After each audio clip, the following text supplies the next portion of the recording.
सामने लाने का प्रयास किया। इस साल तो काफ़ी समय भी दे करके आश्रम वालों को कहा, आप लोगों को इस दिशा में अब सोचना चाहिए। तब उन्हें आंखें खुल गई उनकी। हमें ये ज्ञात नहीं था। ज्ञात तो करना है कि संलेखना तो सबको करना है, तो संलेखना मात्र सुनते हैं, लेकिन उसकी साधना विधि आदि क्या है ये बहुत रहस्यपूर्ण में रह गए। इनको बताने से इनको चालू हुआ। असंख्यात गुणी निर्जरा प्रत्येक समय पर आप पंचम गुण स्थान में रह करके भी 11 प्रतिमाओं के माध्यम से आगे बढ़ते हो, तब ज्ञात होगा इसका कितना बृहद आकाश है। तब उन्हें लगा कि हम ये सारी इन सब लाभों से वंचित थे। श्रमण के लिए भी संलेखना बताई और श्रावकों के लिए भी संलेखना बताई। संलेखना तो चीज इतनी दुर्लभ हो गई है, दुर्लभ तो थी है, ये और दुर्लभ हो गई है हम लोगों के समझ के कारण। जब यह कार्यक्रम प्रारंभ हुआ तब उनको लगा कि यह अनिवार्य प्रश्न है।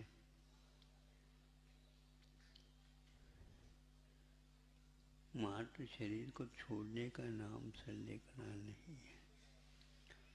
यहाँ पर ऐसी संलेखनाएं दुर्लभ हुई हैं जिनको देखने से ऐसा लगता है श्रावक लोग भी समय समय पर अपनी साधना करते आ रहे, लेकिन बताने वाला कोई नहीं कारण वो साहस नहीं कर पाते। 8वीं 9वीं 10वीं इन 4 प्रतिमाओं के बारे में इनके सामने रखा। फिर इसके उपरांत 11वीं प्रतिमा क्या होती है ये इनके सामने रखी। फलस्वरूप इनको लगा कि हमें संलेखना की ओर तो जा ही रहे, 80-80 वर्ष की उम्र वाले हो गए, कोई 90 को छू रहा है, कोई शताब्दी बनाने को तैयार हो गया है ऐसे ही। तो तब लगा कि इन लोगों को ऐसा आश्रम में ही एक विभाग करके इन सब को अपने ढंग से प्रेरणा भी मिले और साधना में सहयोग भी मिले। इस अपेक्षा से आश्रम में एक वैयावृत्त दल भी तैयार है। आपस में ये सारे सहयोग तो देंगे ही, सब मिल करके भगवान की भक्ति करेंगे, स्वाध्याय करेंगे। इसमें अच्छे चिंतक, अच्छे स्वाध्यायशील व्यक्ति भी विद्यमान हैं। वो अवश्य ही इन सब लोगों को स्वाध्याय के में भाग लेने के लिए प्रेरित करेंगे और स्वयं भी करते रहेंगे।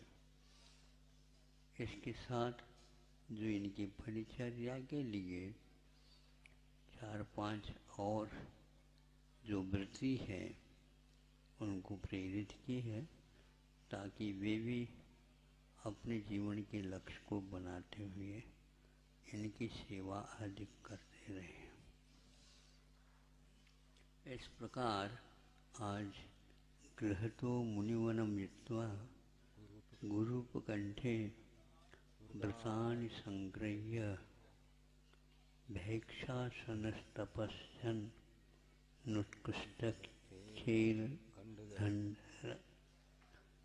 चेलखंडधरः का अर्थ होता है एकमात्र वस्त्र अपने कंधों के ऊपर, जिसको आप लोग दुपट्टा कह सकते हैं, भीतर एक लंगोट रखना, एकमात्र इस 11वीं प्रतिमाधारी जो कि 10वीं तक वे निमंत्रण से जान सकते हैं, किंतु 11वीं प्रतिमा में वे निमंत्रण को स्वीकार नहीं करेंगे, किंतु उनके विधिवत ग्रहण करके उन्हें आहार देने का विधान तो अवश्य करते हैं। इस प्रकार किंतु आप लोगों को ज्ञात नहीं होगा ये कैसे इनके हाथ में एक कटोरा या थाली छोटी जिसको बोलते हैं, हाँ, रखा जाता है। और इनकी परिचर्या आज यह लुप्त प्राय हो गई, गुरुजी कहा करते हैं। इस प्रकार परंपरा को हमेशा हमेशा क्षति पहुँचती रहती है। जैसे नदी प्रवाह होता है तो उसके तीर पर, तटों पर वृक्ष रहते हैं, उनकी जड़ें कटती रहती हैं। तो किसान भी बहुत होशियार होता है, वह अच्छे ढंग के वृक्ष भी लगाता है। तो कभी कभी वह बांस की पेड़ भी लगा देता, ताकि वो मिट्टी नहीं कटे और क्षति न पहुँचे। तो ऐसे आप लोगों ने बहुत अच्छे काम किए हैं, तो आगे भी करना है। गुरु जी ने कहा यह क्षुल्लक अपने हाथ में एक कटोरा लेकर के अपनी भिक्षावृत्ति को पूर्ण करता था। एक जमाना था, किंतु आज यह लुप्त प्राय हुआ है। प्राय करके श्वेतांबर में यह वृत्ति देखने को उपलब्ध होती है, किंतु वो वहाँ से ले आकर के किसी एक स्थानक विशेष में बैठ करके फिर दरवाज़ा बंद करके वो आपस में उसको बांट करके भोजन कर लेते हैं। ऐसा सुनते हैं, वहाँ पर किसी को प्रवेश नहीं है। कुछ भी हो, किंतु हमारे क्षुल्लक की वृत्ति ऐसी नहीं है। वह इस वृत्ति के साथ अपना आहार करता था, किंतु आज वह नहीं रहा। हाँ, किसी एक स्थान पर रह करके वह साधना कर सकता है, ताकि ज़्यादा विहार आदि कर नहीं सकता, तो उसका भी निर्वाह हो। इस अपेक्षा से स्थान पर इस प्रकार यदि आश्रम का प्रबंध होता जाए, श्रावक लोग इस ओर ध्यान दे दें, तो एक बहुत बड़ा काम हो सकता है।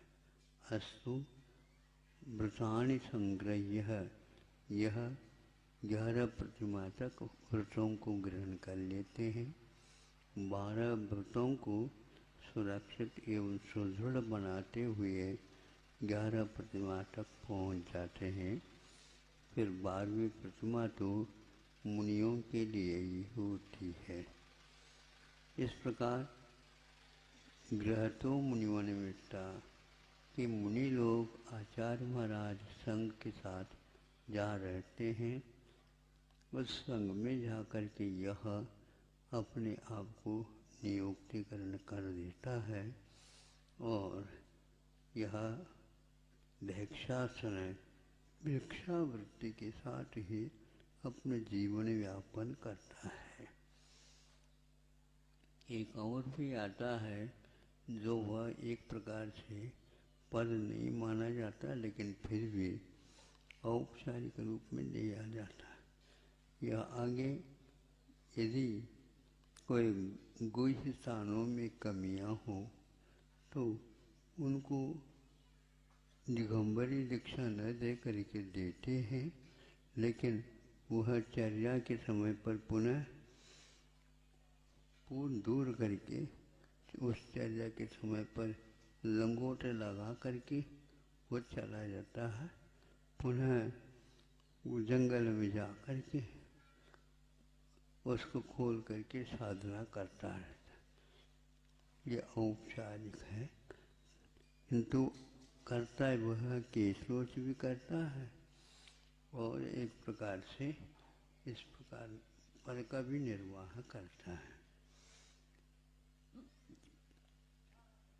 इस प्रकार यह 4 प्रतिमाएं ऊपर बढ़ने के उपरांत 11वीं प्रतिमा में जाकर के उद्दिष्ट का त्याग हो जाता। आज इन भव्यात्माओं ने अपने आप को इस 11वीं प्रतिमा से अलंकृत करने का निश्चय किया है।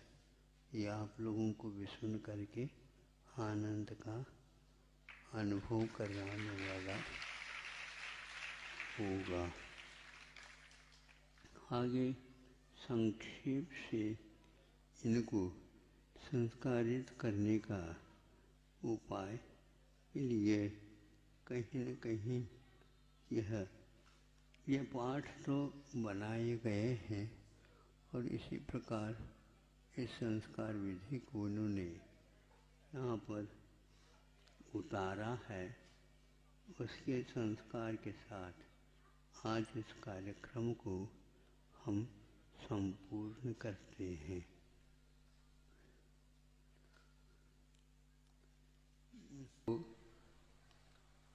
विलंब होने से उपस्थित नहीं हो रह पाए थे, लेकिन अंत तो हुआ। पहले गाड़ी में चढ़ गए, फिर बाद में टिकट ले लिए।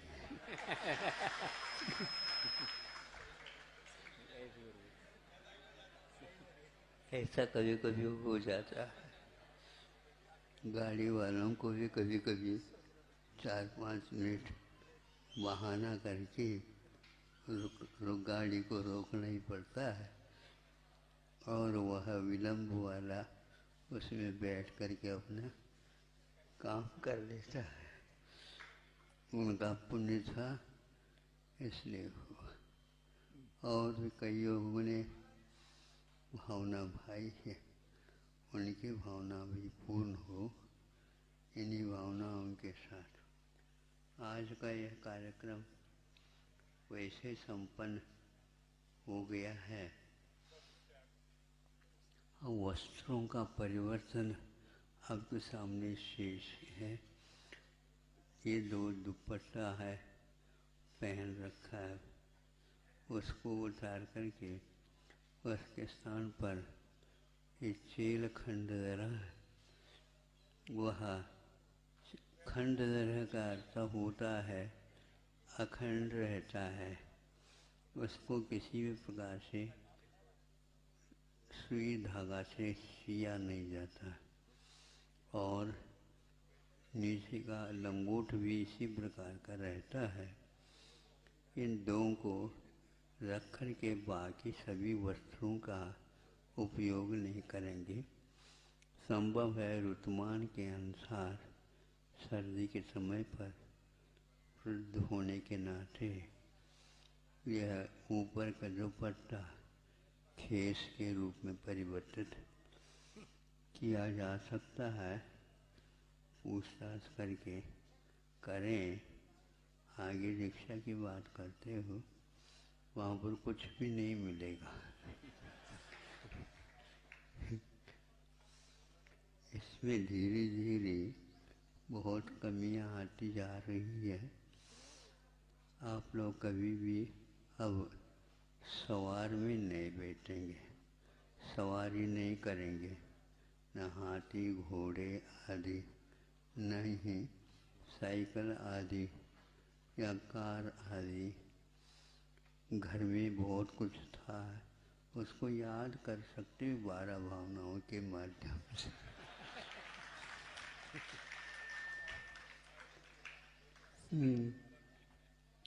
घर वाले भी आपसे मोह न करे, धार्मिक अनुराग रखे, लेकिन अब भोजन आदि कार्यक्रम में न बुलौआ और न चलौआ, कोई भी नहीं चलेगा।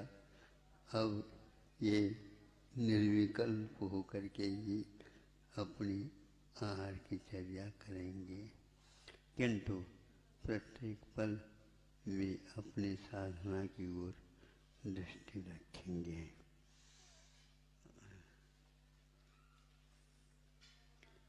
इस प्रकार यह बिना पीछे के आगमोक्त है और इसमें कोई भी शैथिल्य का उपचार का कार्यक्रम नहीं हुआ।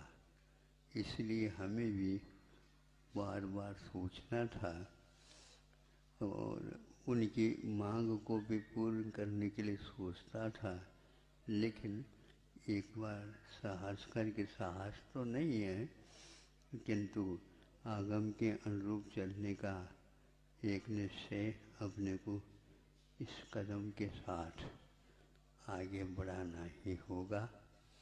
आज की है 9 की संख्या बहुत ही सुंदर,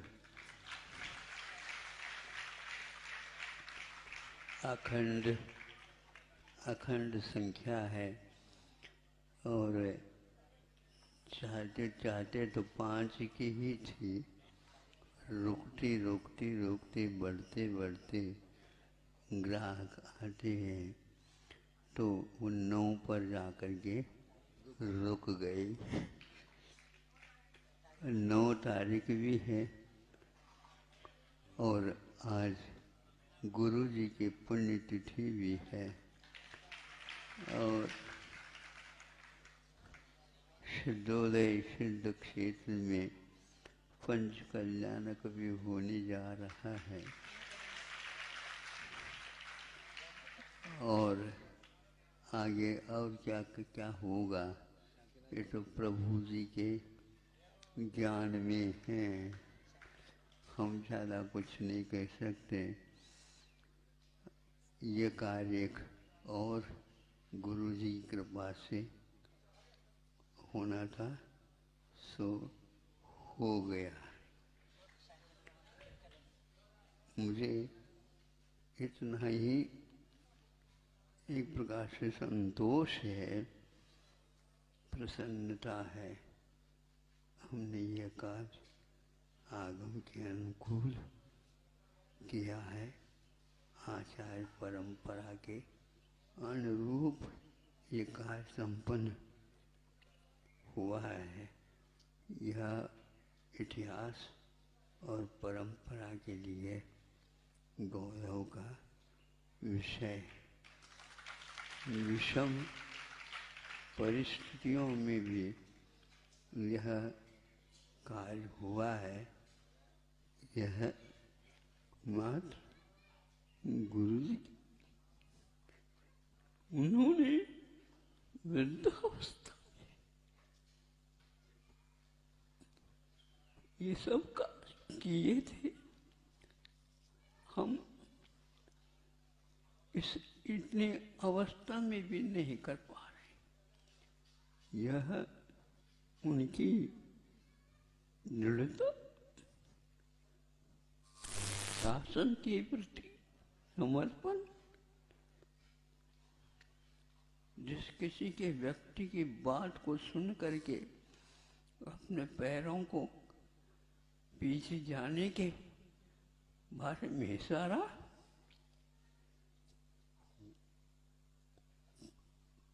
कभी भी नहीं करते थे। यही आपके लिए कार्य करना है।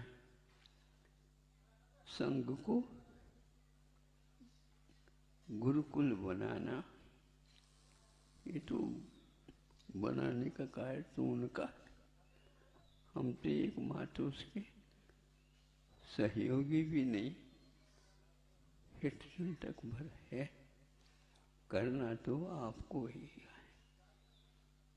और जैसे आपने किया है वैसे ही हमें भी अवसर प्राप्त हो और अंतिम साधना आप जैसे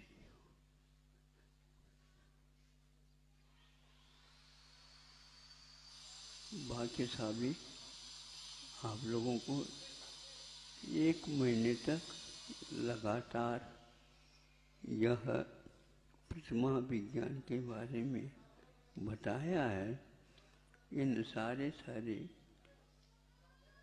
अछूते सूत्रों को आप लोग अपनी चर्या के माध्यम से समाज के सामने लाने का प्रयास अवश्य करेंगे और ताकि आगे भी यह परंपरा आगम की अक्षुण्ण बनी रहे। इन्हीं भावनाओं के साथ आज का यह कार्यक्रम पूर्ण होता है। हाँ, वस्त्रों का तैयार करो। यह हमारा काम नहीं है, आप लोगों का काम है। न हम तो मूर्तियों के ऊपर से तो वस्त्र का उतार देते हैं, लेकिन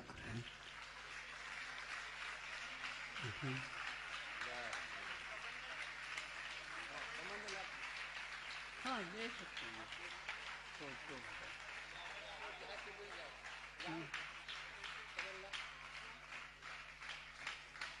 नामकरण भी करना है।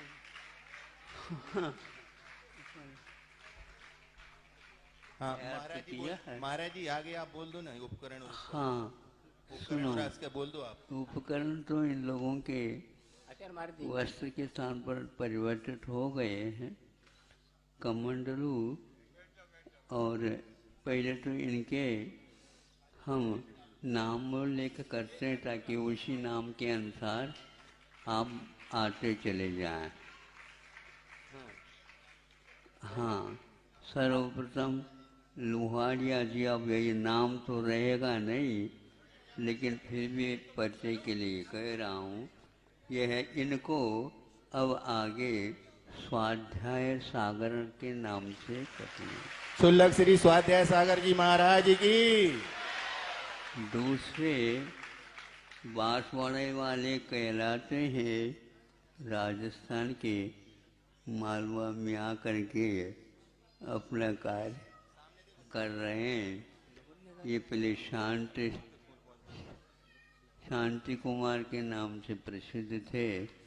अब हम उनको शांति सागर, प्रशांत सागर कह रहे हैं। सुल्लक श्री प्रशांत सागर जी महाराज की।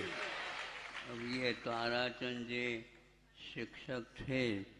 अब इनका नाम तो हम उस नाम से न करके मौन सागर के रूप में। सुल्लक श्री मोहन सागर जी महाराज की। अब ये सत्येंद्र जी रेवाड़ी स्वाध्याय करने में निपुण, कहाँ पर आश्रमों को आपने योगदान दिया हमें ज्ञात नहीं, लेकिन हिस्ट्री में भी आपका नंबर आया था और जो तारंगाजी में भी आया था लगभग, वहाँ से भी आए। अन्यत्र स्थानों में भी हमें देखने को उपलब्ध हुए। अब तो यहाँ पर आ गए तो जाने की बात ही नहीं कही। चिंतन सागर जी इनका नाम है। चिंतन सागर जी महाराज की। बानापुरा के अशोक जी हैं, नहीं समझे। शोक नहीं करने वाले भी माइक के सामने शोक कर रहे। इनका अशोक नाम था, उसके स्थान पर अगम्य सागर जी का रखा है। सुल्लक श्री अगम्य सागर महाराज की। अब राजेश जयश्री नगर हैं, ये हमें क्या मालूम, इस प्रकार के भीतर से इनके सिद्धांत हैं। इनका नाम अटल सागर जी रखा है। सुल्लक अटल सागर महाराज की। भागचंद जी किशनगढ़, ये हमारे गुरुजी के समय पर से हमसे परिचित थे, लेकिन इधर हमारा प्रवास हुआ तो वो राजस्थान ही रहे, कुछ दिन के लिए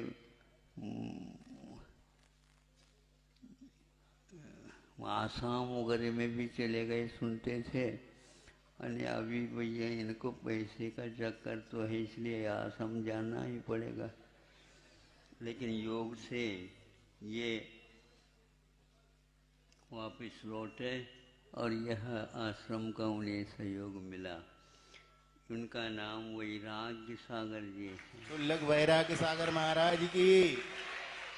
अब देखो एक ऐसा ग्राहक है, खरबूजा को दे करके खरबूजा का रंग बदल जाता है। कहाँ गया और कहाँ इंदौर, कहाँ नेमावर, कहाँ, ये तो आते रहते टूरिंग जैसे है इनका काम। और निश्चित कर लिया इनका नाम, वैसे संतोष था, अब इनका नाम निकट सागर है। तो लग निकट सागर महाराज की। भगवान से प्रार्थना करो इनका संसार का सागर निकट हो जाए। वसंतलाल बागी लोरा, इन्होंने अपने पुत्री और एक पुत्र को, हाँ, पुत्र को 10 प्रतिमा कुशलतापूर्वक उसने ले ली। हमने जबरदस्ती नहीं किए, लेकिन वह अब ग्राहक कभी कभी पैसे न दे करके दुकानदार को माल ले लेता है, पैसा बाद में दे देंगे, ऐसा करता है। ये कुशलता है ग्राहक की। हाँ, भावना रखो, लेकिन बहुत कठिन है। हाँ, बहुत पूंजी लगती है। वहाँ से चल करके यहाँ तक आए थे, तुम यही के यही काम करना चाह रहे थे।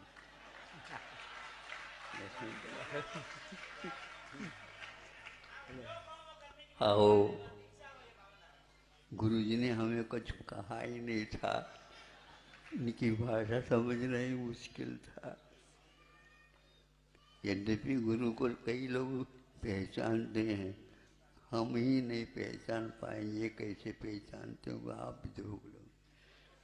वसंतलाल बागीदौर, इनका नाम परीत सागर रखा। सुलग परीत सागर महाराज की। इस प्रकार 9 पात्रों का चयन इस पवित्र स्थान पर हुआ है। उद्दिष्ट त्याग प्रतिमा के हर्ष के साथ, जोशता जिसको बोलते हैं, उत्साह के साथ इन्होंने स्वीकार किया है। अहिंसा